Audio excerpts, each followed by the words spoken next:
Hello everyone, how are you all? I hope that you are doing amazing. So guys, आज हम लोग करने वाले रिवीजन बीसी के नहीं, सॉरी, बीसी के ऑलरेडी हमारे 2 सेशंस हो गए, ठीक है। बिजनेस साइकिल्स, ठीक है। तो बिजनेस साइकिल्स का रिवीजन करने वाले हैं, बहुत मजा आने वाला है, जो बहुत इंपॉर्टेंट है, 5 स्टार है। ICAI उस पर सवाल पूछेगा ही कोई भी हालत में। वो वाला टॉपिक आज हम लोग करने वाले बिजनेस साइकिल्स में। I trust me guys.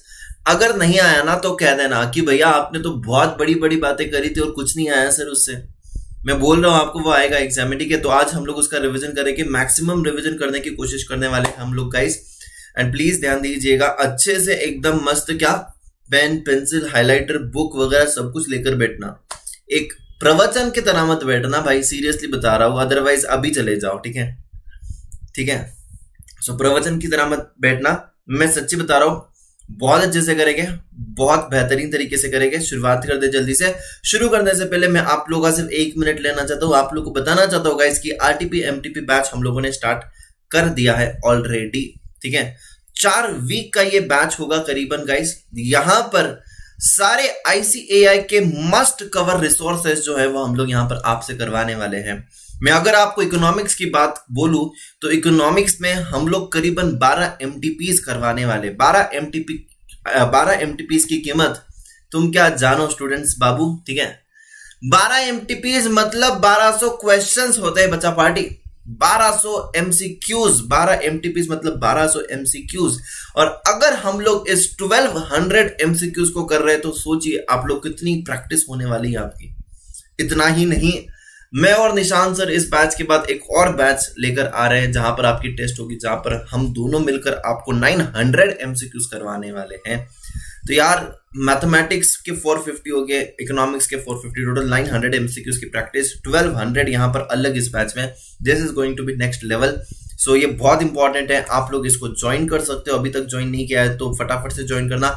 अगर आप लोग ज्वाइन कर चुके हैं तो इस बैच को एनरोल कर लीजिएगा। टाइम टेबल आपके सामने है, आप लोग देख सकते हो। मंडे को मेरा पहला सेशन है guys, 25 October, right, 25th of October my first session, 8 बजे से लेके 9 बजे तक, ठीक है। सो ऐसे ही हम लोग आपको मिलने वाले हैं। ये तुम्हारा टाइम टेबल है, इसको नोट डाउन कर लीजिएगा और be there, enrol the batch very very fast. आप लोगों को मैं कुछ बता देता हूँ कि एनरोल कैसे करते हैं, क्या करते हैं, all that things I will just let you know. एक और चीज मैं आपको बता दूं, हमारी रिवीजन सेशन शुरू हो चुके हैं ऑलरेडी। ये देखना, ये हमारा सेकंड सेशन था, ठीक है। ये हमारा सेकंड सेशन था रिविजनरी सेशन का। बहुत ही अमेजिंग तरीके से बिजनेस इकोनॉमिक्स का हम लोगों ने पहला पार्ट खत्म कर दिया है successfully, right. So first chapter guys, you can also follow me on the Unacademy, ठीक है। मैं आपको बता देना चाहता हूँ guys, thank you so much for this moment which has come in my life all just because of you guys. This was absolutely impossible अगर आप लोग नहीं रहते थे। थैंक यू सो मच यार for this beautiful heart dedication that you have been giving, ठीक है। बहुत ही अच्छा लगता है, ठीक है। यहां पर देखना यार, dear sir without your guidance, कौन है ये? Viren. Without your guidance and wisdom I wouldn't be where I am right now, and I was not able to understand that all those theory examples. After joining Unacademy, choosing you as an educator, it was स्वर्ग for me. अरे भाई thank you so much यार। ये देखो यहाँ पर एक बहुत ही अच्छा लिखा है यार, मतलब बहुत अच्छा लगता है, सीरियसली बता रहा हूँ। It feels so good, more than 2000 had dedication से यार, मतलब अमेजिंग है ये है पूजा मिश्रा, पूजा Mirajkar. So you're amazing. Your teaching is so different, and I'm May 22 students, but I've completed all the syllabus. I've watched your lectures from May for December 21 batch. Thank you so much, sir. December 21 batch से मतलब ये देख रही है, लेकिन ये May 22 में exam देने वाली, ऐसे मेरे को समझा। That's really amazing. So यार, you are really a fantastic teacher and a mentor. You made economics and BCK so easy that I can confidently sit in my exams and hope one day I can meet you in person. Thank you, sir. Thank you so much, Garima ji. So guys, यार देखो यार, so wonderful this is. मतलब even at times when I'm not well, I do go here and I read the hard dedications and I really feel very very good about it. सच्ची बता रहा हूँ, and thank you so much for this. This has all been possible because of you guys. This is, यहाँ पर आप लोग मेरे सारे के सारे फ्री सेशंस देख सकते हो, ठीक है। Free sessions, absolutely no cost, special classes कहते हैं इसे। यहाँ पर आप देख सकते हो, ये है यहाँ पर RTP MTP batch. You can just enrol for this batch very very soon if you haven't done yet. आप लोग यहाँ पर गेट सब्सक्रिप्शन पर अगर क्लिक करोगे तो आप लोगों को यहाँ पर प्राइसिंग डिटेल्स मिल जाएंगे। प्राइसिंग डिटेल्स दो तरीके के होंगे, एक होगा प्लस और दूसरा होगा आइकॉनिक। प्लस में आप लोग को ये सारी चीजें मिलेगी, इंडिया के best educators, live interactive classes, then structure course, PDFs, live test. But आपको आइकॉनिक में थोड़ा सा मिलेगा ज्यादा, जैसे कि personal coach, printed books, evaluated test series and discussion channel. Guys थोड़ी सी फीस आइकॉनिक की ज्यादा होगी, but it is just because of what, कुछ ज्यादा फीचर्स है वहां पर, राइट। यहां पर आपके सब्सक्रिप्शन प्लान मिनिमम से मिनिमम 3 महीने से शुरू होते हैं, 3 months, 6 months, 12 months and 24 months। You can absolutely go for this guys according to the attempt which falls in December के लिए। अगर आपको लगता है कि नहीं से मेरे को सिर्फ फाउंडेशन करना है, सो गाइस आपके लिए फिर भी 3 महीने का ऑप्शन अवेलेबल है। This is a very small investment that you are doing for your future, right. So सोच समझ कर डिसीजन लेना। And if you want guys you can definitely go for the combo subscription. Intermediate सोच लिया है ना भाई कि अनअकैडमी से ही करना है, तो you can go with the combo subscription. यहाँ पर देखना कॉम्बो एंड कॉम्बो आइकॉनिक की लिंक आपको डिस्क्रिप्शन में, कोई भी वीडियो के डिस्क्रिप्शन में मिल जाएगी। मेरा मानना तो है combo is the best ever subscription, because यार बहुत हाई फीस होती है इंटरमीडिएट की, इट रन्स इनटू लैक्स, और वही आपका यहाँ पर हो रहा है बहुत ज्यादा रीजनेबल प्राइसेस में। You should definitely go for this. 28,800 2 साल, ठीक है। कैन यू जस्ट इमेजिन 2 साल, कोई भी गिनती नहीं कि एक ही बार देख सकते हो। Unlimited access to unlimited videos out there, right. 12 months के लिए यहाँ पर 22,500, सीए फाउंडेशन और इंटरमीडिएट दोनों भी हो रहा है कंप्लीट। यहाँ पर कॉम्बो आइकॉनिक भी अवेलेबल है। कॉम्बो आइकॉनिक के लिए भी गाइज आप लोग यहाँ पर प्लान को पिकअप कर why this is not happening, I don't know, ठीक है। उसको आप लोग क्लिक कर दोगे तो आप लोगों को पता चल जाएगा यहाँ पर pricing details. It is 59,400 and 44,450 is the price for 24 months and 12 months respectively. So चलिए अभी फटाफट से हम लोग रिविजन शुरुआत करते हैं। If you haven't watch the revisionary session, go and watch out on the YouTube guys. यहाँ पर मैं आपके लिए ये रिकॉर्डेड वीडियो बना रहा हूँ, क्यों? बिकॉज ऑफ दी किस चीज के लिए भाई? आप लोगों के लिए, आप लोगों की एग्जाम्स आ रही है इसलिए। सो प्लीज इसको ना अच्छे से देखना, ठीक है। और मुझे कमेंट सेक्शन में बाद में बताना, अटेंडेंस लगाना भूलना मत, मुझे पता चलेगा कितने लोगों ने देखा है। इसको लाइक कीजिए, और अगर आपको अच्छा लगे तो ही लोगों के साथ शेयर करना, अदरवाइज मत करना, ठीक है। यस, बहुत क्लियर है मेरा फंडा, ठीक है। अच्छा लगे तो शेयर करो, अदरवाइज मत करो। फ्री में हम लोग कंटेंट प्रोवाइड कर रहे हैं, ज्यादा से ज्यादा लोग को इसका फायदा होना चाहिए, that's the only purpose, right. Okay, so guys business cycles मैं आपको बता दूं वेरी वेरी फास्ट, बहुत ही बढ़िया चैप्टर है from the risk reward point of view, क्योंकि यहां पर रिस्क है बहुत कम लेकिन रिवॉर्ड है बहुत ज्यादा।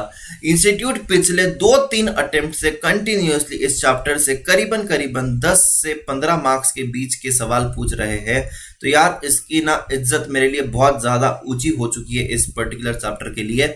एंड डेफिनेटली पेजेस बहुत कम हैं और मार्क्स बहुत ज्यादा, मतलब मुझे यहाँ पर एक अश्योरेंस मिल जाता है कि ये मार्क्स को तो मेरे को हाथ में कर लेना है, ये कैश मार्क्स है मेरे, यहाँ पर मेरी कोई गलती नहीं होनी चाहिए, right. So for me this chapter becomes very very important. For me this chapter becomes five-star chapter. Concept नहीं बेटा, ये चैप्टर ही मेरे लिए 5-स्टार चैप्टर बन जाता है, क्योंकि यहाँ पर ना खोने के लिए कुछ नहीं है, पाने के लिए बहुत कुछ है, पाने के लिए बहुत कुछ है। मतलब कोई स्मार्ट होगा ना बंदा तो वो डेफिनेटली ये चैप्टर को कर जाएगा, क्योंकि भाई यहाँ पर 5-6 पेजेस पढ़कर मुझे 10 से 15 मार्क्स मिल रहे हैं।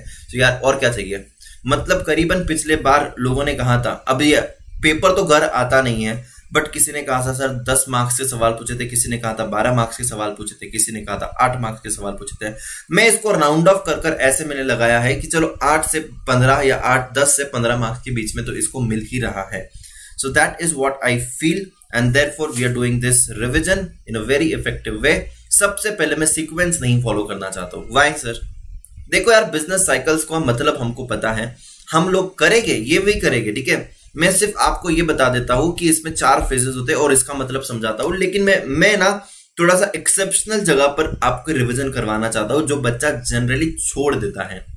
आप लोग मेरी अंडरस्टैंडिंग समझो, ये हर कोई आपको पढ़ा देगा, ये आप लोगों ने शायद पढ़ा भी होगा, और आप लोग जब खुद बैठोगे तो आपको ये पता भी है कि एक्सपेंशन है, फिर ये पीक है, फिर ये कॉन्ट्रैक्शन है, फिर ये थ्रॉग है, फिर से ये रिकवर होगा, एक्सपेंशन, और ये जो है ये चलते रहता है।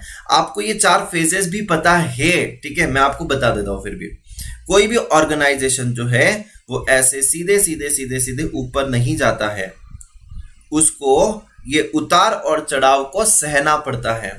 उसको पीक पर जाना पड़ेगा, उसको नीचे आना पड़ेगा, उसको एक्सपैंड होना पड़ेगा, उसको कॉन्ट्रैक्ट भी होना पड़ेगा। हम लोगों ने एग्जाम्पल्स देखे थे कोरोना वायरस में, हम लोग कंट्रैक्शन फेज में थे और एक समय ऐसे आ जाता था कि अगर हम लोग रिकवर नहीं करते तो शायद हम लोग थ्रॉक पर भी आ सकते थे। हम लोगों की इकोनॉमी ने एक्सपेंशन किया और आज हम लोग एक्सपेंशन के बहुत ऊपर वाले साइड में है कहीं ना कहीं पर, राइट ना। सो यहां पर सारी चीजें अच्छी है। तो we have seen the contraction phase, we have seen the expansion phase and things are going good. So ये जो उतार चढ़ाव होते हैं ये चलते ही रहते हैं और इसको 4 फेजेस पे इन्होंने डिस्क्राइब किया है कि एक्सपेंशन क्यों होता है, पीक क्यों होता है, फिर पीक होता है तो क्या होगा, कॉन्ट्रैक्शन होगा तो क्या होगा, थ्रॉग होगा तो क्या होगा। सो गाइस ये सब कुछ डिस्कशन तो हम लोग करेंगे ही। पहले एक बार मुझे आपको लेकर चलना है उस जगह पर जो शायद बच्चा छोड़ देता है या शायद बच्चा बोलता है कि बाद में करेंगे, लेकिन बाद में कभी नहीं आता है और वो जनरली छोड़ देता है, और वो है internal causes and external causes. Why I have taken this, यहां पर ये बहुत ज्यादा सिमिलर है फेजेस से, ये बहुत ज्यादा सिमिलर कह रहा हूं मैं, सिमिलर है फेजेस से, लेकिन ये इंटरनल और एक्सटर्नल कॉजेस में इसको डिवाइड कर दिया गया है। अब इंटरनल कॉजेस में जो कुछ भी लिखा है यहां पर actually it is same, actually everything is same, सिर्फ नजरिया चेंज कर दिया है सोचने का, सिर्फ और सिर्फ नजरिया चेंज कर दिया है सोचने का। जब हम लोग कह रहे हैं कि फ्लक्चुएशन इन इफेक्टिव डिमांड, तो कोई इकोनॉमिस्ट कह रहा है कि बिजनेस साइकिल्स ना इफेक्टिव डिमांड की वजह से चेंज होता है। जब ये डिमांड बहुत ज्यादा होता है तब वहां पर एक्सपेंशन होता है, जब ये एग्रीगेट डिमांड बहुत कम होता है तब कॉन्ट्रैक्शन होता है। मैं एक चेन पूरी बताऊंगा आप लोगों को, बिजनेस साइकिल्स की पूरी चेन बताऊंगा, लेकिन उसको बाद में मैं इसके साथ जोड़ दूंगा। कोई इकोनॉमिस्ट कह रहा है कि नहीं, डिमांड की वजह से चेंज नहीं आ रहा है सर, इन्वेस्टमेंट की वजह से चेंज आ रहा है। हम लोगों को बाहर से इन्वेस्टमेंट बहुत आई, हम लोग को डोमेस्टिक से इन्वेस्टमेंट बहुत आई, फॉरेन फंड्स बहुत आए, इसलिए हमारी इकोनॉमी चल पड़ी। कोई कह रहा है कि सर ये कोरोना जब आया ना तो बाहर के लोग पैसा निकाल कर चले गए, हमारे लोग भी पैसा निकालना शुरू कर दिए क्योंकि फॉल आने वाला था, क्योंकि सब कुछ बंद रहने वाला था, तो इन्वेस्टमेंट बंद हुई सर, इसके कारण हमारी इकोनॉमी नीचे गई। कोई कह रहा है कि नहीं, गवर्नमेंट की स्पेंडिंग बंद हो गई थी, सब कुछ बंद था, इसलिए हुआ है कंट्रैक्शन। कोई कह रहा है कि एक्सपेंशन क्यों हुआ, गवर्नमेंट की स्पेंडिंग शुरू हो गई, रोड्स, ब्रिजेस, इंफ्रास्ट्रक्चरल फैसिलिटीज, तो वहां पर जब वो फैसिलिटीज होगी तो खर्चा बढ़ेगा, डिमांड बढ़ेगा, इनकम बढ़ेगी, खर्चा फिर से करेंगे लोग। तो यहां पर कहने का मुद्दा यह है कि यार इंटरनल कॉजेस में इन्होंने कुछ अलग पॉइंट्स बताए गए हैं जिसके थ्रू हमारी इकोनॉमी एक एक्सपेंशन फेज में या फिर कंट्रैक्शन फेज में या फिर पीक पर या फिर थ्रॉक पर, ऐसे अलग अलग जगह पर है। कहना सब लोग चाहते एक ही चीज है कि फ्लक्चुएशन बिजनेस साइकिल्स में क्यों हो रहा है, लेकिन ये क्यों हो रहा है इसका यहां पर उन्होंने क्या किया, इसका यहां पर उन्होंने स्पष्टीकरण किया है अलग अलग लोगों ने। देखो यार, हर एक इंसान अपना एक व्यू पॉइंट बताना चाहता है और यही व्यू पॉइंट अलग अलग लोगों ने बताया है, लेकिन कहना सब लोग चाहते एक ही है। अब ये क्या कहना चाहते हैं इसको हम लोग समझने की कोशिश करेंगे। अभी के अभी एमसीक्यूज को मार्क करवा कर दूंगा। डोंट इवन थिंक दैट कि मुझे ये नहीं करना है, ठीक है, ये करना ही है।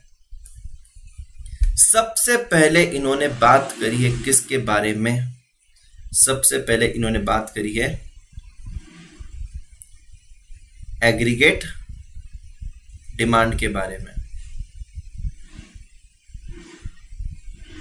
जब ये बात कर रहे हैं एग्रीगेट डिमांड के बारे में, तो हम भी आपसे कहना चाहते हैं कि जब जब डिमांड बढ़ी है तब तब प्रोडक्शन भी तो बढ़ा होगा। ऑब्वियसली ना यार सर, ऑब्वियसली सर, डिमांड बढ़ेगी तो प्रोडक्शन भी तो बढ़ेगा।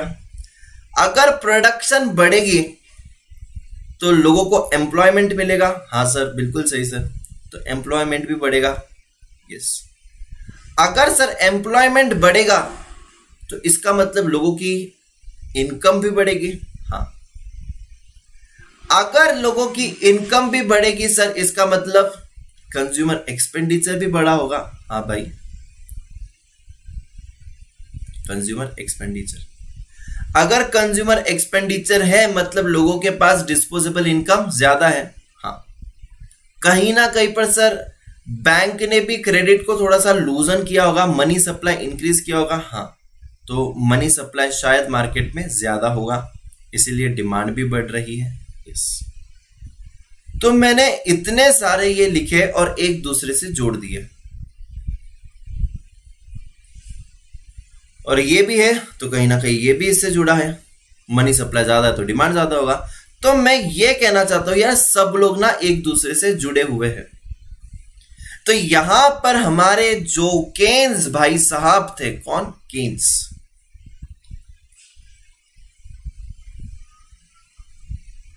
अब इस केन्स ने कहा कि ये जो बिजनेस साइकिल हो रहा है, this is happening sir because of the aggregate demand, because of the effective demand. लेकिन साइकिल तो वही है, लेकिन बिजनेस साइकिल तो वैसे ही चल रही है और सब कुछ एक दूसरे पे डिपेंडेंट ही तो है।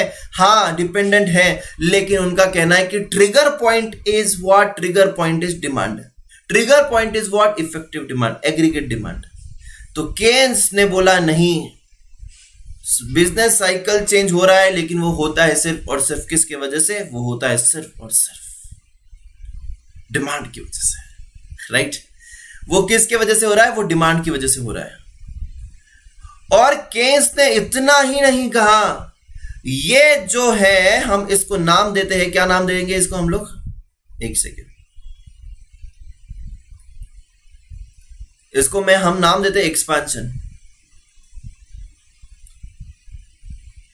लेकिन भाई केन्स क्या कहते हैं कि लेकिन अगर आपका डिमांड होगा कम, अच्छा ओके, तो आपका प्रोडक्शन भी होगा कम।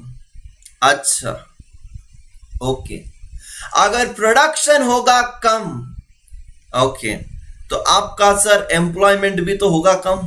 मैंने कहा हाँ बराबर है। और अगर आपका एम्प्लॉयमेंट होगा कम तो आपकी सर सॉरी इनकम भी होगी कम, बराबर। इनकम होगी कम तो कंज्यूमर का एक्सपेंडिचर भी होगा कम। इसके कारण कहीं ना कहीं पर डिमांड कम है, तो कहीं ना कहीं पर मार्केट में मनी का सप्लाई भी सर कम होगा। हाँ बिल्कुल भाई। तो सर हम क्या कहना चाहते हैं, इस डिमांड की वजह से, सिर्फ और सिर्फ इस डिमांड के कारण हमारी इकोनॉमी नीचे जा रही है, हमारी बिजनेस साइकिल में इंपैक्ट हो रहा है। किसके वजह से? तो केन्स का ऐसे मानना है, केन्स जी का ऐसे मानना है, जो कुछ भी हो रहा है, एक्सपेंशन हो रहा है कि कॉन्ट्रैक्शन हो रहा है, ये सिर्फ और सिर्फ एग्रीगेट डिमांड के वजह से हो रहा है। समझ में आया?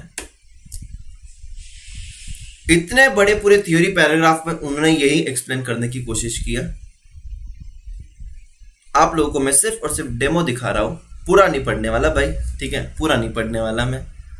According to Keynes, fluctuation in economic activity किसके वजह से हो रही है? किसके वजह से हो रही है? देखो, due to the aggregate effective demand.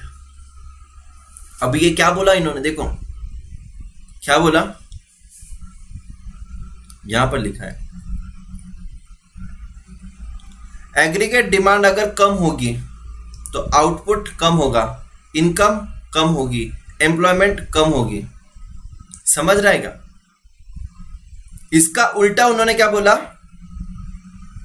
अगर ये ज्यादा होगा, ठीक है, तो एक्सपेंशन होगा। अगर ये एग्रीगेट इकोनॉमिक डिमांड अगर ज्यादा होगी तो फिर हमारे एक्सपेंशन फेज में रहेंगे। गाइस जो मैंने यहां पर आपको साइकिल बताई ना, उन्होंने पूरा की पूरा वही लिखा है यहां पर, और उन्होंने समझाने की कोशिश करी है आपको ऐसे। लेकिन अभी हम लोग दूसरे टॉपिक पर जाते हैं, और दूसरा टॉपिक जो मैं अभी बता रहा हूं वो है मनी का सप्लाई। अच्छे से ध्यान देना।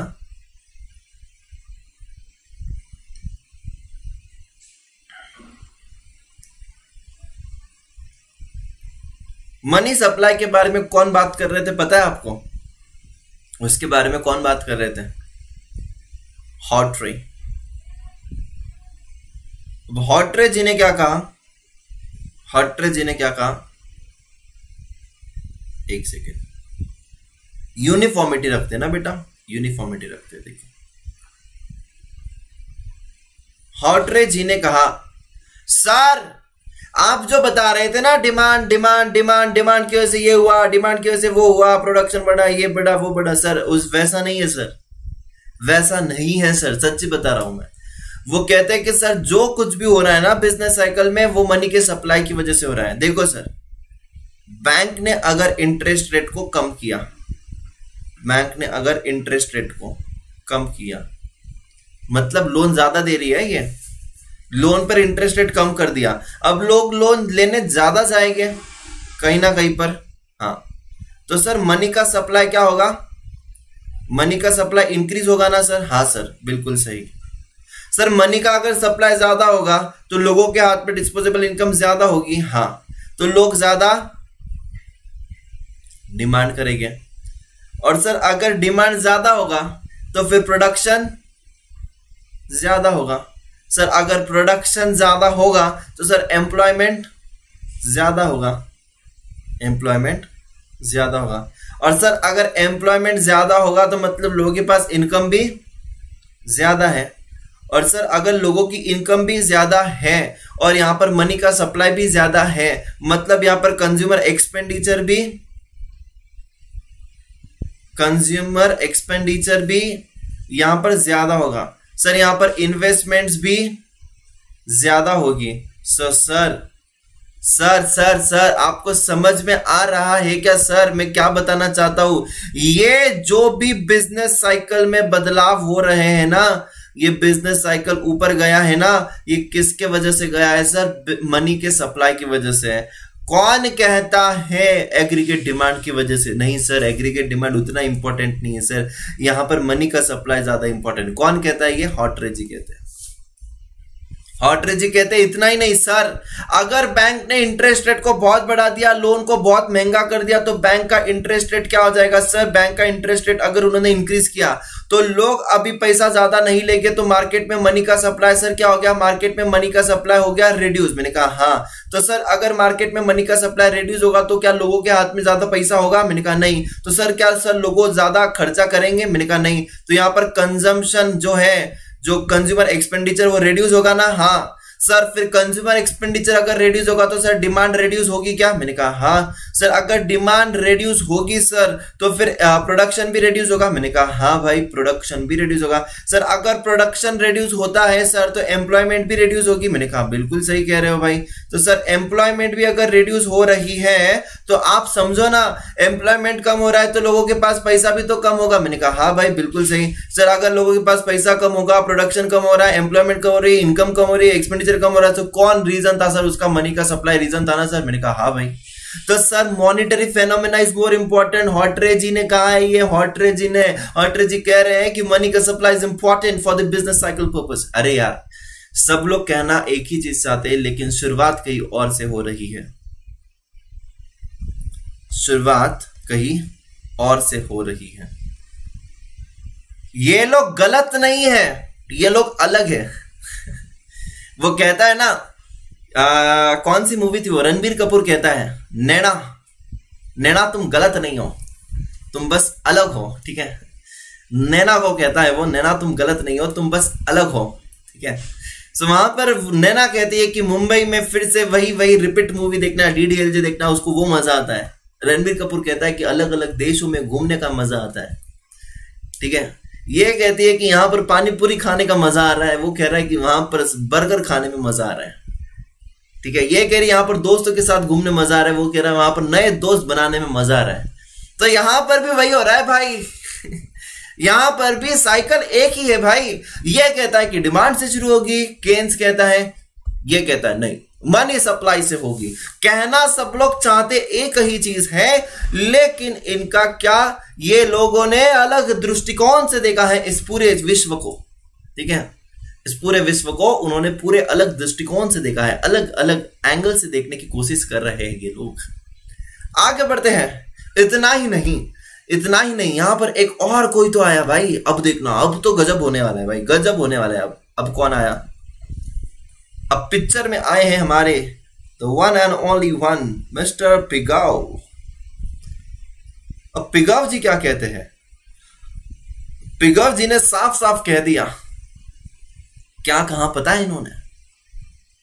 पिगाव जी कहते हैं, sir optimism and pessimism, optimism and pessimism की वजह से सब कुछ होता है। आधे बच्चों को तो पता ही नहीं चलता है कि ऑप्टिमिज्म एंड पेसिमिज्म क्या है।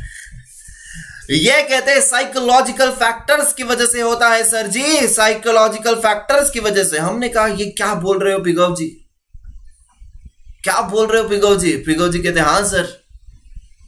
हमने कहा पिगाव जी यार रुक जाओ तुम, ठीक है, तुम बहुत कुछ अलग ही बोल रहे हो, भलता ही कुछ तो भी बोल रहे हो। पिगाव जी ने कहा नहीं sir, I can prove it, I can prove it. मैंने कहा ठीक है, प्रूव करो भाई, करो प्रूव। हमारे बच्चे कंफ्यूज हो रहे हैं यार, तुम क्या कह रहे हो, ऑप्टिमिज्म एंड पेसिमिज्म की वजह से चेंज हो रहा है? उन्होंने कहा हाँ। मैंने कहा कैसे? वो बोलते हैं कि हमें जो लगता है वैसे होता है। मैंने कहा क्या, are you kidding me, am I joke to you? Pigou ji कहते हैं नो, हमें जो लगता है वैसे ही होता है। साइकोलॉजिकल फैक्टर है सर, साइकोलॉजिकल फैक्टर से सारी दुनिया बदल सकते हैं हम लोग। आप कह रहे हो मजाक कर रहा हूं मैं?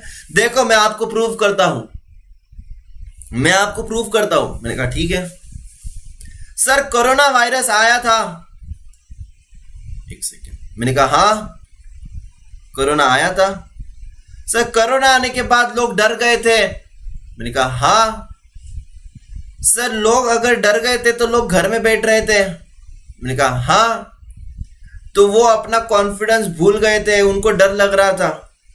हाँ, प्रोडक्शन वाले भी यहां पर क्या किए सर, प्रोडक्शन वालों को लगा कि अब लोग घर पर ही रहेंगे तो लोग शायद खर्चा नहीं करेंगे, लोग अभी लग्जरी प्रोडक्ट्स नहीं लेंगे, लोग अभी मॉल में नहीं जाएंगे, लोग अभी पिक्चर देखने नहीं जाएंगे, लोग अभी रेस्टोरेंट में नहीं जाएंगे, तो सारी इकोनॉमी हमारी नीचे नीचे नीचे नीचे जा रही थी। तो मार्केट में क्या था सर, पेसिमिज्म। जो पेसिमिज्म आया ना सर,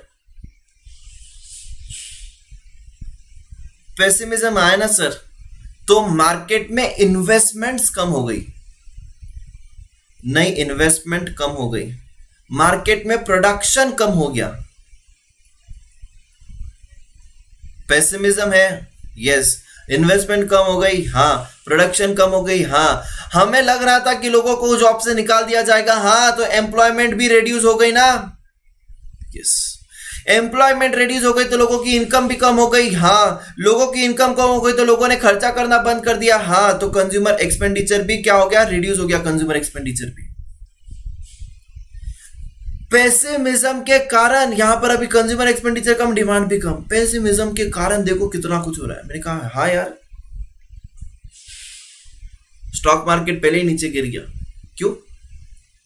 क्यों गिरा सर स्टॉक मार्केट नीचे? क्योंकि मार्केट ने ये पेसिमिज्म को समझ लिया था, मार्केट ने समझ लिया था पीवीआर में कोई नहीं जाने वाला, इसलिए पीवीआर की शेयर प्राइस नीचे गई।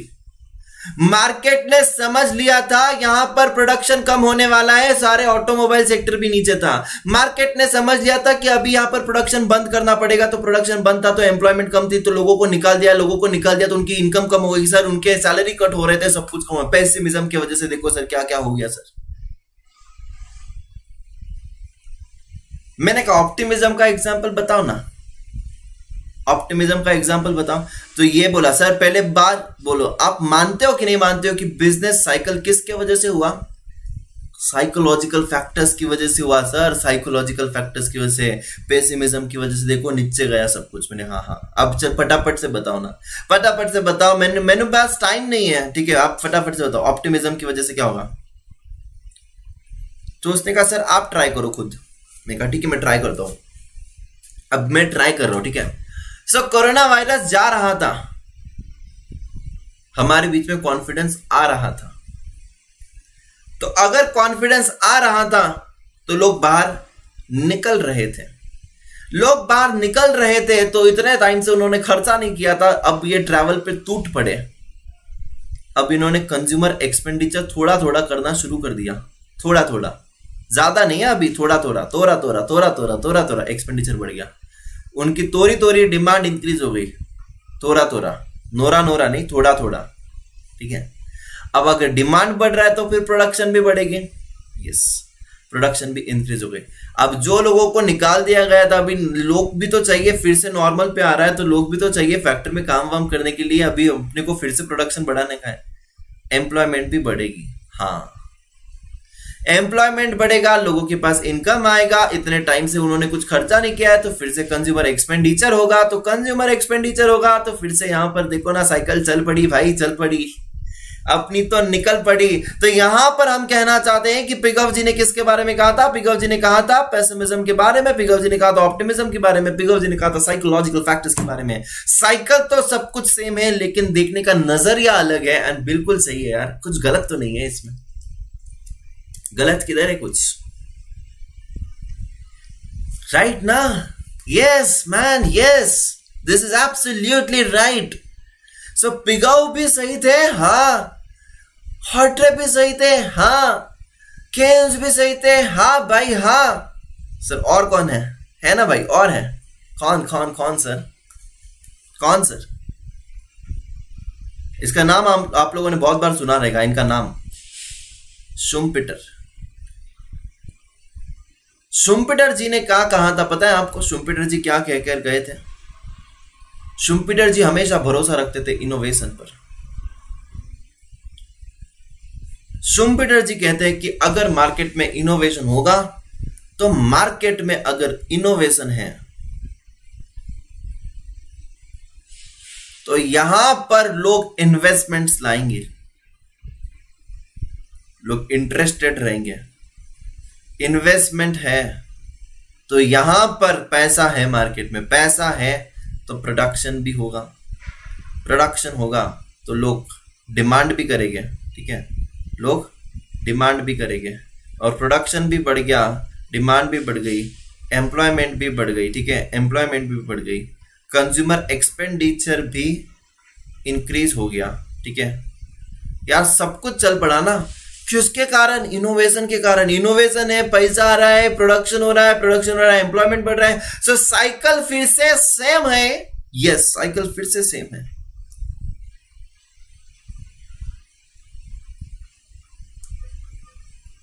लेकिन यहां पर अलग है।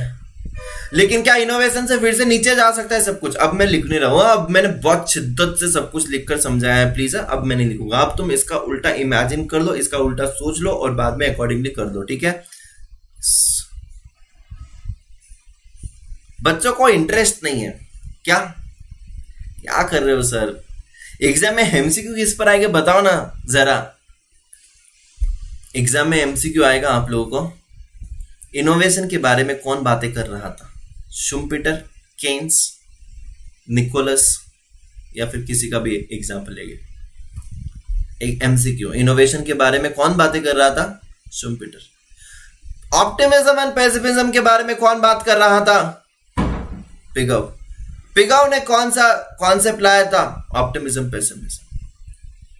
मनी सप्लाई के बारे में कौन बात कर रहे थे? हार्ट्रे।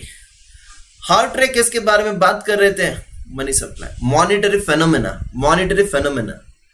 एग्रीगेट डिमांड के बारे में किसने कहा था? और केन्स ने किसके बारे में कहा था? समझ में आएगा कुछ बच्चों? पार्टी हमने क्या कहा था आप लोगों को? जो इग्नोर्ड होता है ना वो हम पढ़ाएंगे, जहां पर बच्चा गलत हो सकता है ना वो हम लोग तुम्हारे दिमाग में फिट करवा देंगे। बच्चा इकोनॉमिस्ट के नाम याद नहीं रखता है ना वो हम करवाएंगे, क्योंकि हम ना डागा 10 के स्टूडेंट्स हैं। हम वो सारी चीजें करेंगे जहां पर एक्सीडेंट होता है वहां पर हमें कौन बचाता है? डागा 10 बचाता है। डागा 10 को पता है कि कहां पर एक्सीडेंटल पॉइंट है, और इस एक्सीडेंट पॉइंट का सिर्फ और सिर्फ एक ही इंश्योरेंस है, वो है डागा 10। राइट ना? तो मैनू पता है कि आप कहां पर गड़बड़ करने वाले हो, मैनू आइडेंटिफाई कर लिया है वो, और मैं आप लोगों को वो सारी चीजें करवाने की कोशिश कर रहा हूं जहां पर तुम गलत हो सकते हो एग्जाम में। राइट? मैंने क्या कहा तो आपसे, अगर आपको पसंद आए तो ही लाइक करना, और अगर आपको पसंद आए तो ही शेयर करना। तो जरूर कीजिएगा बच्चा पार्टी, जरूर कीजिएगा। मैं बोल रहा हूं आपको, इतना कॉन्फिडेंस के साथ मैं कह रहा हूं, इतना मेहनत कर आपको पढ़ा रहा हूं, दिल से पढ़ा रहा हूं। ठीक है? पढ़ाते तो सब लोग हैं, लेकिन दिल से पढ़ाने वाले बहुत कम होते हैं। दिल तो सबके पास होता है, लेकिन दिल वाले सब नहीं होते हैं। राइट ना? यस। अभी आगे एक और थे, कौन थे? निकोलस। दिल तो सबके पास होता है, लेकिन सारे दिल वाले नहीं होते। बस पार्टी। राइट? आगे निकोलस जी ने एक प्रेजेंट प्राइजेस पर फोकस किया था। किस पर? प्रेजेंट प्राइजेस पर। Right? So he was saying that कि present prices are very very important. अगर प्रेजेंट प्राइस अगर बहुत ज्यादा है तो लोग परचेस नहीं करेंगे तो पूरी की पूरी साइकिल नीचे आएगी, और प्रेजेंट प्राइसेस अगर सही है तो पूरी की पूरी सिस्टम ठीक से चल पड़ेगी। तो यहां पर प्रेजेंट प्राइसेस के बारे में किसने फोकस किया था आप लोग को पूछा जाएगा, तो आप लोग को बताना है निकोलस काल्डोर। मैं आपको बताता हूं, यहां पर इतना बड्डे चीजें दी है यहां पर, लेकिन मैं आपको बताने वाला हूं और भी कुछ चीजें हैं, लेकिन ये 5 इकोनॉमिस्ट के नाम याद रखना बहुत जरूरी था। यहां पर देखिए हार्ट्रे क्या कह रहे हैं, हार्ट्रे मनी सप्लाई के बारे में कह रहे हैं, हार्ट्रे क्या बोल रहे हैं, मॉनिटरी फेनोमेना के बारे में बोल रहे हैं। ठीक है? सो हार्ट्रे के हिसाब से, मॉनिटरी फेनोमेना के हिसाब से सारी चीजें चेंज होती है। साइकोलॉजिकल फैक्टर्स के बारे में कौन बात कर रहा है? पिगव बात करे। साइकोलॉजिकल मतलब optimism and pessimism as it is line आएगी आपको। Modern business activity are based on the anticipation of the business community। ये पूरी की पूरी ऐसी लाइन आएगी। ये किसने कहा था? ये पिगव ने क्या कहा था? ऑप्टिमिज्म पेसिमिज्म के बारे में। साइकोलॉजिकल फैक्टर्स किसने कहा था? तो यार n नंबर ऑफ वे से चीजों को पूछा जा सकता है। ठीक है? यस। शुम्पेटर ने क्या कहा था? शुम्पेटर की इनोवेशन की थियरी थी। निकोलस क्या बोल रहे थे? कोवेब थियरी के बारे में। किसके बारे में? द प्रेजेंट प्राइजेस के बारे में। देखो यार सब कुछ तुम्हारे सामने इतने आसानी से इन सारी चीजों को लॉजिकली और बाद में यहाँ पर वो सारी चीजें मार्क भी करवा कर दी है। ऐसा नहीं है, ठीक है? ऐसे नहीं है। देखो ये शुम्पेटर को मार्क करवा कर दिया है मैंने यहाँ पर, ठीक है? ये यहाँ पर निकोलस को मार्क करवा कर दिया है, ये यहाँ पर पिगव को मार्क करवा कर दिया है, ठीक है? ये यहाँ पर हार्ट्रे को मार्क करवा कर दिया है। ये देखो ये कहां पर गया वो? हाँ, केन्स जी, हमारे केन्स। इसके अलावा भी इन्होंने बहुत सारे डिफरेंट व्यू पॉइंट्स लेकर आए थे, लेकिन वहां पर कोई इकोनॉमिस्ट का नाम लिखा तो नहीं था, लेकिन हाँ डिफरेंट व्यू पॉइंट्स जरूर आए थे। क्या थे वो व्यू पॉइंट्स? जानने की कोशिश करते हैं, देखते हैं। यहां पर किसी का एक व्यू पॉइंट था कि सिर्फ और सिर्फ investment is a very important factor. किसी का एक व्यू पॉइंट था कि government expenditure is very very important. तो गवर्नमेंट एक्सपेंडिचर जब होते हैं ये बहुत ही भारी मात्रा में होते हैं, बहुत बड़े लेवल पर होते हैं, और जब ये बहुत बड़े लेवल पर गवर्नमेंट का कुछ एक्सपेंडिचर हो रहा है तो वहां पर generally what happens is demand increases. बड़ी बड़ी ऑर्डर्स मिलती है, बड़ी बड़ी कंपनीज को, प्रोडक्शन इंक्रीजेस। और ये जो काम होते हैं ये सालों साल चलते हैं कुछ कुछ काम, ठीक है? सपोज मैं बोल रहा हूं मेट्रो का काम, वहां पर कितना ज्यादा डिमांड होगा, कितना ज्यादा वहां पर मटेरियल लगेगा, कितना ज्यादा वहां पर एम्प्लॉयज लगेगा, तो यार गवर्नमेंट के अगर बड़े बड़े काम यहाँ पर अगर हो रहे हैं तो ये सारी चीजें ना बहुत ही अच्छे तरीके से ग्रो होगी। सो ये बोलते हैं कि गवर्नमेंट एक्सपेंडिचर होना चाहिए क्योंकि वहां से डिमांड बढ़ेगा, प्रोडक्शन बढ़ेगा, एम्प्लॉयमेंट बढ़ेगी, इनकम बढ़ेगी। तो ये कहते हैं कि यार गवर्नमेंट का expenditure is also one of the very big factor जहां से हमारी बिजनेस इकोनॉमी की दिशा को समझा जा सकता है। And that is also very right, correct ना, that is also very right. कोई कोई कहता है कि sir investments is very very important because भारी भारी इन्वेस्टमेंट्स आनी चाहिए, चाहे वो डोमेस्टिक इन्वेस्टमेंट हो, हमारे कंट्री की इन्वेस्टमेंट ही क्यों ना हो, या फिर चाहे वो इंटरनेशनल इन्वेस्टमेंट क्यों ना हो। तो यहां पर वो क्या कह रहे हैं कि अगर इन्वेस्टमेंट आई तो इन्वेस्टमेंट आना मतलब लोगों को भरोसा रहना हमारी इकोनॉमी पर, और हमारी इकोनॉमी मतलब ग्रो होने वाली है। तो अगर इन्वेस्टमेंट ज्यादा है तो हमारी इकोनॉमी ग्रो होगी, इकोनॉमी ग्रो होना मतलब प्रोडक्शन ज्यादा होगा, प्रोडक्शन ज्यादा होना मतलब एम्प्लॉयमेंट ज्यादा होगा, एम्प्लॉयमेंट ज्यादा होना मतलब इनकम ज्यादा होगा, इनकम ज्यादा होना मतलब कंज्यूमर का खर्चा ज्यादा होगा। तो कोई कोई कहता था कि इन्वेस्टमेंट इज रिस्पॉन्सिबल, कोई कोई मतलब some economists said that government expenditure is very very important, right? So guys, these were some of the factors which were defining the business cycles ki moment, and every economist had the different view. I feel that everything is interconnected. सिर्फ ये एक perception है अलग अलग दिशा से सोचने का, अलग अलग नजरिए से सोचने का। After all, everything is absolutely what seemed. अब मेरा पर्पस जो था वो सॉल्व हो चुका है। यहां पर क्या पर्पस था? एक डिफरेंट अप्रोच से इस चैप्टर की शुरुआत करनी। जो भी मैंने पढ़ाया यहां पर मैंने आपको शायद एक एक्सपेंशन फेज भी समझा दिया,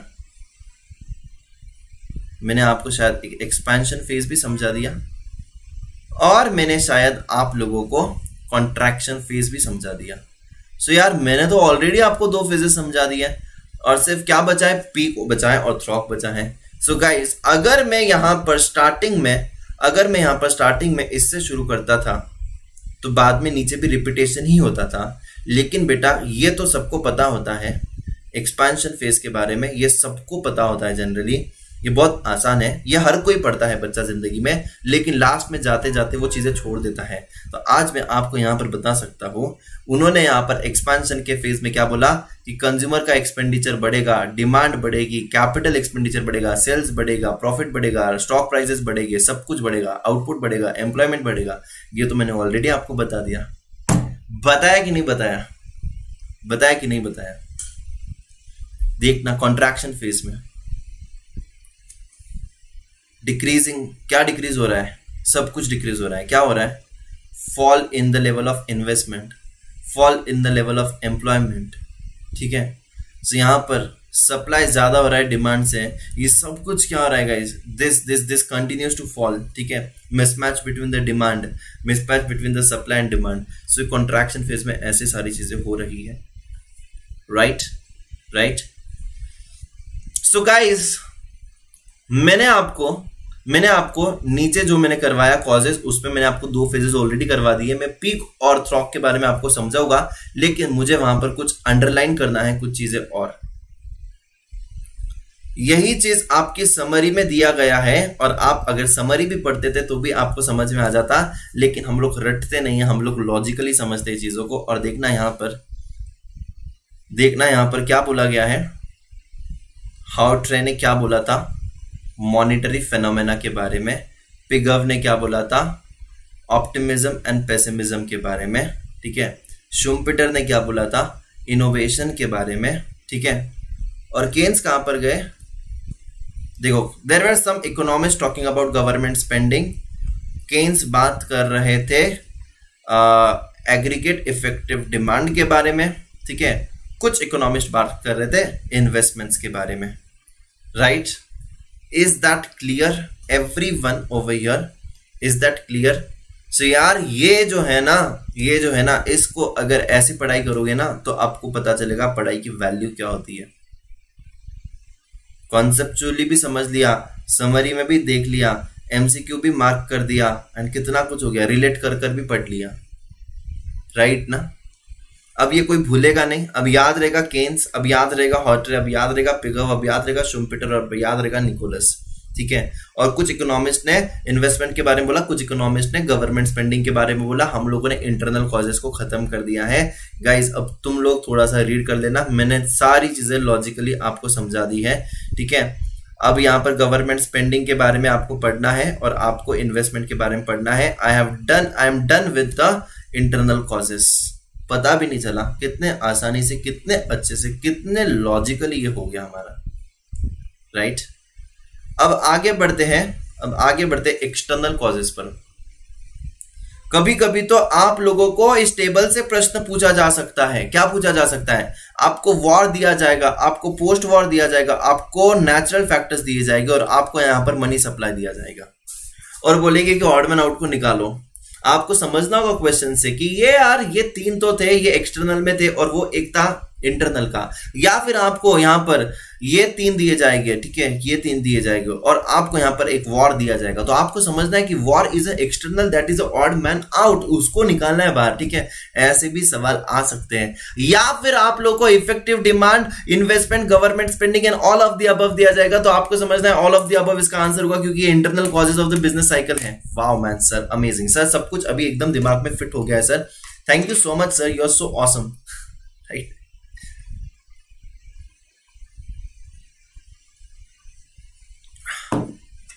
इस तरीके से पढ़ोगे, देखो कैसे फोड़ कर आओगे एग्जाम में। You will be smiling.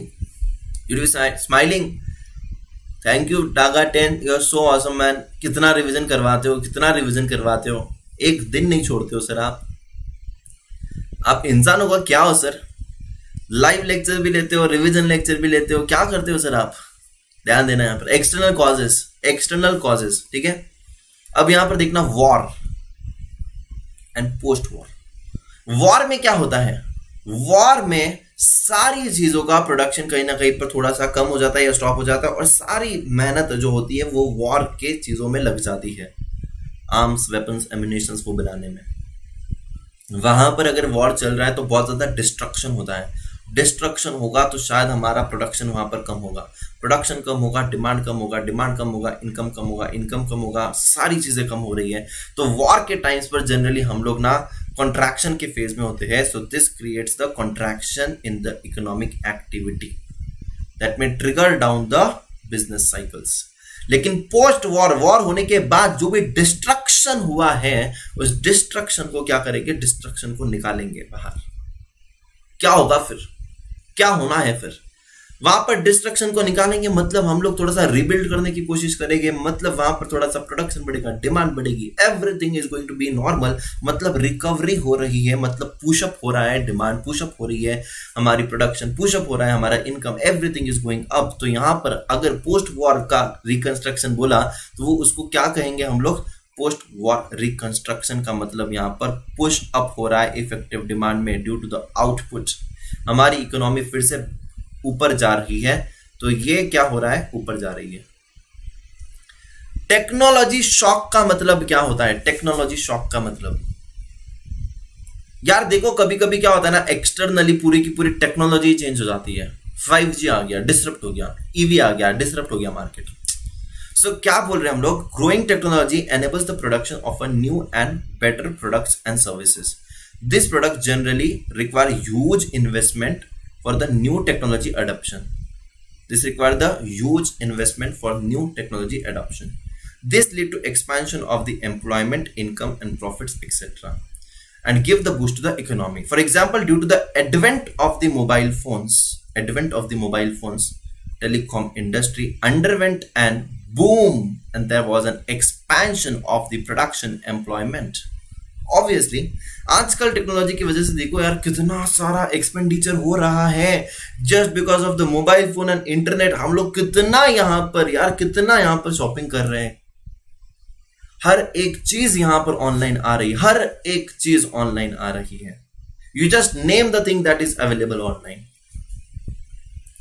OTP दे देकर थक गया हूं मैं मैम को। इतना शॉपिंग करते हैं। क्या टेक्नोलॉजी बदल गई है यार, एक्सपांशन हो रहा है, ठीक है, राइट ना? Are you getting this? अब तो यार ये लॉकडाउन में ऑनलाइन की आदत लग गई और ऑफलाइन अगर कहीं बाहर गए तो ऑफलाइन की आदत तो जिंदगी में कभी छूट नहीं सकती है। तो अब तो भाई दोनों भी आदत लग चुकी है, ऑफलाइन भी ऑनलाइन भी, ऑफलाइन भी online, right? Yes. Natural factors, natural factors जैसे कि बाढ़ आ गई, कोई बाढ़ आ गई, ठीक है, तो फिर यार कंट्रैक्शन हो जाएगा ना यार, हमारे गुड्स का सप्लाई कम हो जाएगा, एग्रीकल्चरल गुड्स का। तो वहां पर क्या होगा? In that case what is gonna happen? Contraction phase, right? अगर बहुत ज्यादा अच्छा है तो सारी चीजें बहुत अच्छे से होगी, एक्सपेंशन फेज में होगा। So I just want to tell you now कि भाई अभी हम लोग को ये साइकिल सारी पता चल गई है कि कैसे ये चेंज होता है। आप लोगों को एक बार सिर्फ अच्छे से पढ़ने का, ठीक है? एक्सेसिव फ्लड अगर आ गया तो क्या होगा? Agriculture output is badly affected. आज भी हम लोग यहां पर कभी ना कभी क्या है, हम लोग बारिश के ऊपर डिपेंडेंट है। ड्रॉट हो गया तो कुछ नहीं, काले मेगा पानी तो बरसाओ, ठीक है? कहीं पर पानी नहीं है, कहीं पर इतना ज्यादा पानी है, सब कुछ वेस्ट हो रहा है, तो क्या हो रहा है? Natural factors are affecting the business cycle. Yes भाई, एंड मैं कह रहा हूं कि रूरल इकोनॉमी में अगर कुछ अफेक्ट होता है तो वो बहुत बैडली अफेक्ट होगा कॉर्पोरेट्स पर भी, ठीक है? Because rural economy is the greatest economy जो कंट्रीब्यूट करती है हमारे कंजम्पशन के लिए, ठीक है? क्योंकि वहां पर सबसे ज्यादा लोग रहते हैं, राइट ना? यस, तो it is very important, right? Yes. Population growth में यहां पर एक बहुत अच्छी बात बोली है कि यार पॉपुलेशन ग्रोथ का जो रेट है वो हमारे पॉपुलेशन ग्रोथ रेट ज्यादा नहीं होना चाहिए हमारे नॉर्मल ग्रोथ रेट से। मतलब what we are trying to say, the rate of population growth is higher than the rate of economic growth. ये बिल्कुल अच्छी बात नहीं है, ये बिल्कुल भी अच्छी बात नहीं है, right? Yes. The rate of the population is higher than the rate of the economic growth, right? Yes. Economies of nearly all nations are interconnected. अब ये कंट्री के बारे में बोला है। ऑब्वियसली एक जगह पर अगर हमने देखा था, हमने इंटरनल अगर तुम फैक्टर्स देखोगे तो वहां पर आपको बोला जाएगा कि business cycle are international in nature. Business cycles are international in nature, they are interconnected with each other. अगर एक जगह पर कोई प्रॉब्लम आ रहा है एक कंट्री में, तो जो कंट्रीज उस पर डिपेंडेंट है फॉर द ट्रेड और समथिंग लाइक दैट, वो कंट्री भी अफेक्ट हो जाएगी। So economies of nearly all the nations are interconnected through the trade. Therefore, depending on the amount of the bilateral trade, business fluctuation that occur in one part of the world can easily get transmitted to the another part of the world. Yes, corona क्या हो गया? एक country से दूसरे country में, दूसरे country से तीसरे कंट्री में, क्योंकि यहाँ पर ट्रैवल हो रहा है लोगों का एक कंट्री से दूसरे कंट्री में, वो लोग दूसरे को मिल रहे हैं, फिर क्या हो रहा है? ट्रैवल हो रहा है, गुड्स एक्सचेंज हो रहे हैं। सो ये सारी चीजों से यस क्या हो गया? पूरे वर्ल्ड में यहां पर कोरोना हो गया था, पूरे वर्ल्ड में, राइट?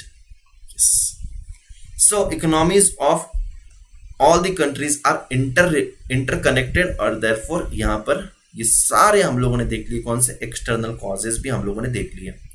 आज हम लोगों ने वो चीज करी जो जनरली बच्चा बहुत लेट करता है या करता नहीं है, यहां पर पहुंचते पहुंचते थक जाता है, उसको लगता है कि स्टार्टिंग में कर लिया हो गया हमारा। नहीं, मैं आपको फीचर्स ऑफ बिजनेस साइकिल्स बताना चाहता हूं। बहुत ही आसान है, एकदम इजी है। इस पर भी स्ट्रेट फॉरवर्ड क्वेश्चन आपको सामने सामने दिखेंगे एकदम, ठीक है? अब देखना यहां पर फीचर्स ऑफ बिजनेस साइकिल्स क्या बोला गया है कि ड्यूरेशन एंड इंटेंसिटी अलग अलग है। Business cycles very in the nature, हमेशा हर कॉन्ट्रैक्शन फेज स्पेसिफिक टाइम के लिए नहीं रहेगा, सेम रेगुलरिटी का नहीं रहेगा। their duration vary, the intensity also varies, fluctuations होता है, ठीक है?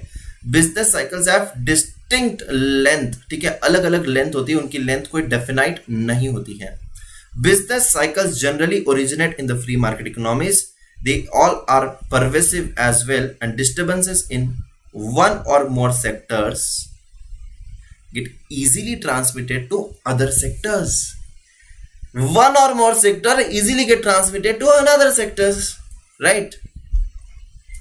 Although all sectors are adversely affected by business cycles, all the sectors are adversely affected, but some sectors are more affected, some sectors are less affected. Capital goods are more affected as compared to the agricultural sector.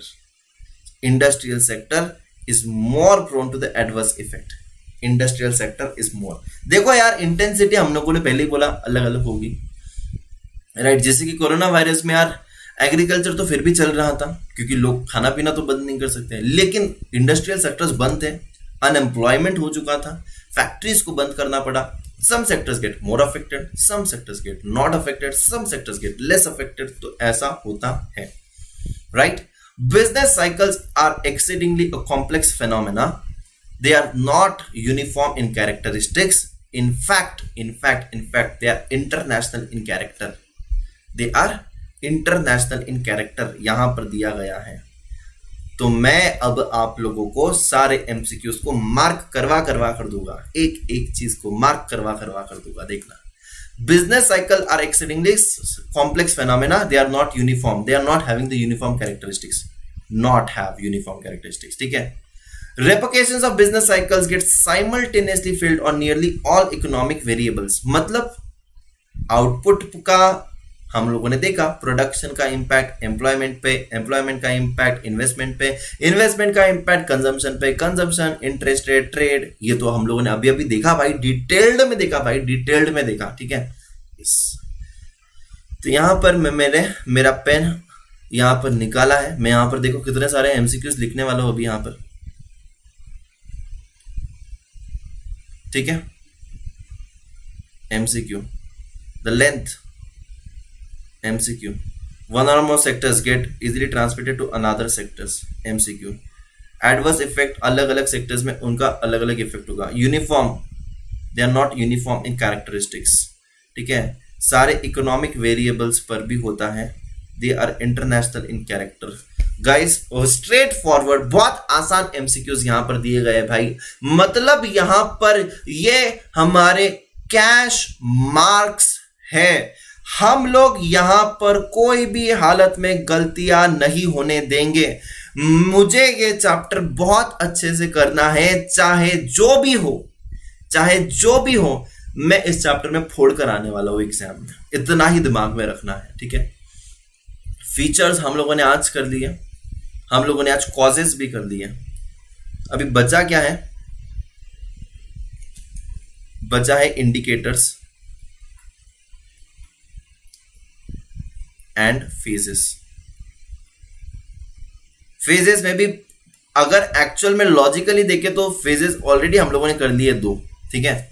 But ये 2 चीजें बची हैं, ये हम लोग कर देंगे. कब करेंगे सर? अगले लेक्चर में कर देंगे. टेंशन काहे भाई, टेंशन काहे लेते हो? हम है ना यहाँ पर आपकी सारी समस्या को समझने के लिए. बच्चा पार्टी, तो टेंशन नहीं लेने का. यहाँ पर अखी भैया हैं, सारी चीजें करवा देंगे, डोंट वरी एट ऑल. तो मैं अगर आपको बोलूं आज हम लोगों ने क्या देखा, तो आपको कॉन्फिडेंस है क्या? एक बार लिखे गया है. मैंने ना जब तक ये लिखना नहीं है ना तब तक मेरे को कॉन्फिडेंस नहीं आता. ठीक है? अपने आप पर मेरे को कॉन्फिडेंस नहीं आता. मेरे को ऐसे लगता है कि मैंने जस्टिस नहीं किया. ठीक है? हालांकि मैंने किया है, बट फिर भी मेरे को ऐसे लगता है कि एक बार यहां पर लिख दो केन्स, एक बार यहां पर लिख दो हार्ट्रे, एक बार यहां पर लिख दो क्या? पिगफ. एक बार यहां पर लिख दो क्या? शुम्पेटर. और एक बार यहां पर हम लिख देंगे क्या? हम यहां पर लिख देंगे निकोलस. जब तक ये लिखता नहीं हो ना तब तक कॉन्फिडेंस नहीं आता है भाई. केन्स ने क्या कहा था? एग्रीगेट डिमांड के बारे में. हार्ट्रे ने क्या कहा था? मनी सप्लाई के बारे में. पेगाव ने क्या कहा था? Psychological, that is optimism and pessimism के बारे में. ऑप्टिमिज्म एंड पेसिमिज्म के बारे में. एंड शुम्पेटर ने क्या कहा था? इनोवेशन के बारे में.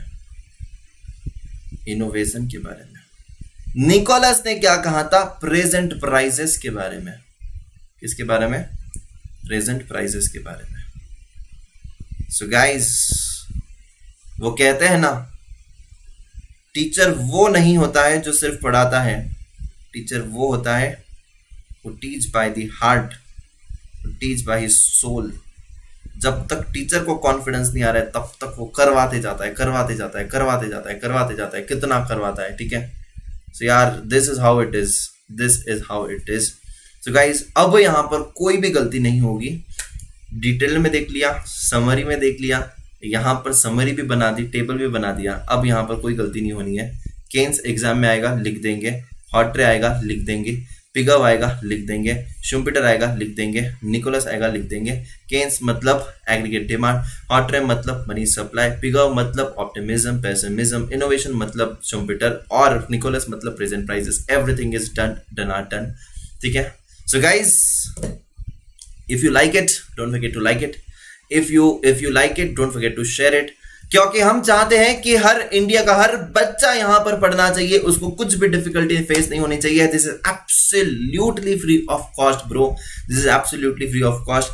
ज्यादा से ज्यादा लोगों को इसका आप लोग क्या करो, इसका फायदा आप लोग पहुंचाओ ज्यादा से ज्यादा लोगों तक, क्योंकि हम चाहते हैं कि यार मैक्सिमम लोग पढ़े यार, जहां पर जो अफोर्ड नहीं कर पा रहे वो भी यहां पर पढ़ने चाहिए।